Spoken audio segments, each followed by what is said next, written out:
নির্দিষ্ট তেমন কোনো তথ্য পাওয়া যায় না। তবে মেরাজটা হয়েছে কোন মাসে? রজব মাস। আমরা কোন মাসে আছি? একটু জোরে বলেন ভাই। এটা আপনি বললে, জোরে বললে আমি একটু সাহস পাবো। বলেন কোন মাসে বলেন তো? রজব মাস। অনেক স্লোগান দিয়েছেন তো, স্লোগানে আপনারা ভারী হয়ে গেছে। শেষ ক্লাস নেওয়াটা কঠিন। যখন আমরা স্কুলে মাদ্রাসায় পড়েছি, প্রথম ক্লাস খুব মজা পাওয়া যায়। শেষ ক্লাসে যখন স্যার ঢোকে তখন মনে হতো স্যারটা বের হবে কখন। শেষ ক্লাসটা খুব কষ্টের হয়। সম্মানিত ভাইরা, এই রজব মাসে যে ইতিহাসটা ঘটেছে পৃথিবীর কোন দ্বিতীয় ব্যক্তির দ্বারা ঘটে নাই। আল্লাহ তাআলা যাকে দিয়ে ঘটিয়েছেন তিনি হচ্ছেন মুহাম্মদুর রাসূলুল্লাহ। মুহাম্মদুর রাসূলুল্লাহ। সে মেরাজটা হয়েছে হলো হিজরতের 1 বছর আগে। বলেন কয় বছর আগে? 1 বছর আগে। মুখস্থ করতে হবে কিন্তু। হিজরতের 1 বছর আগে আমার নবীজি হিজরতের ঠিক 1 বছর আগে মেরাজের জন্য আল্লাহ তাআলা তাকে সিলেক্ট করলেন। কিন্তু এর মাঝে রাসূলকে কেন মেরাজে নেওয়া হলো, কেন এই লম্বা সফরে নেওয়া হলো, এটার 3টা কারণ আছে। এই 3টা কারণ বলেই আমি আজকে মাহফিল হয়তোবা শেষের দিকে যাব। শুধু আজকে আমি এখানে হাজিরা দেওয়ার জন্যই মূলত আসা, কিন্তু আল্লাহ তাআলা মনে হয় আমাকে বলাচ্ছেন কথাগুলো, আমি মনে হয় বলতে পারবো। জোরে বলি ইনশাআল্লাহ। আপনারা যদি বলেন নেন হয়তো বলতে পারবো। জোরে বলি ইনশাআল্লাহ। তাহলে কয়টা কারণ? বলেন কয়টা কারণ? আচ্ছা, মেরাজ হয়েছে কোন বছর?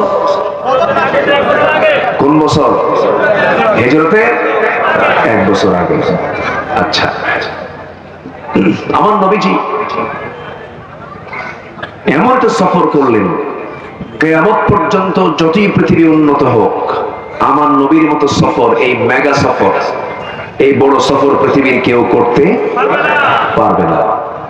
পৃথিবীর কোন যানবাহন দিয়ে এটা সম্ভব নয়।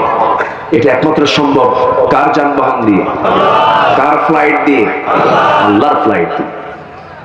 সুলাইমান আলাইহিস সালাতু ওয়াস সালামের ফ্লাইট আজকেই এ পর্যন্ত পৃথিবীর কোন ফ্লাইট এত বড় করতে পারে নাই, তার রেকর্ড ভাঙতে পারে নাই। তার ফ্লাইটের জনগণ থাকতে হলো 2000। কত? 2000 জন তার ফ্লাইটে বসতো, তিনি তার মাঝখানে বসতেন এবং কোনো ইমিগ্রেশন লাগতো না, কোনো ফুয়েল লাগতো না, কোনো তেল, কোনো কিছুই লাগতো না, জ্বালানি লাগতো না। শুধু ইঙ্গিত করতেন, বাতাস তাকে উড়ে নিয়ে আসতো। গোটা পৃথিবী এক মুহূর্তের মধ্যে, এক সকাল বিকেলে তিনি সফর করে বাড়িতে আসতেন। একটু জোরে বলে সুবহানাল্লাহ। জোরে বলে সুবহানাল্লাহ। তাহলে আধুনিকতা এনেছেন কারা? নবীরা। বলেন আধুনিকতা এনেছেন কারা? তাহলে বিমানে চড়েছেন প্রথমে কারা? বলেন নবীরা। আমার নবীজি তিনি আবার এমন ফ্লাইটে চড়লেন, সেই ফ্লাইটটা ছিল অন্য ধরনের। সেটা ছিল মনের গতি। কিসের গতি বলেন? মনের গতি। আল্লাহ রাব্বুল আলামিন তাকে কেন মেরাজ করালেন? মেরাজের উদ্দেশ্য হলো মোটামুটি 3টা। নাম্বার 1 হলো মানসিক তৃপ্তি দেবার জন্য। আমার নবীজি যে সময় মেরাজের জন্য আল্লাহ তাআলা তাকে সিলেকশন করলেন, তার কিছু আগে 2 জন মানুষ দুনিয়া থেকে বিদায় নিয়েছেন। নবীজি বড় পেরেশানের মধ্যে পড়ে গেলেন। এর মধ্যে একজন ছিলেন আমার নবীর আপন চাচা হলেও, যদিও তিনি কাফের ছিলেন, বেঈমান ছিলেন, কিন্তু আমার নবীর পক্ষে সারা জীবন কথা বলেছেন। আবু তালেব। এই আবু তালেব যদিও নবীর আপন চাচা হওয়ার পরেও দিনটা গ্রহণ করতে পারেন নাই, কিন্তু আবু তালেব যখন দুনিয়া থেকে বিদায়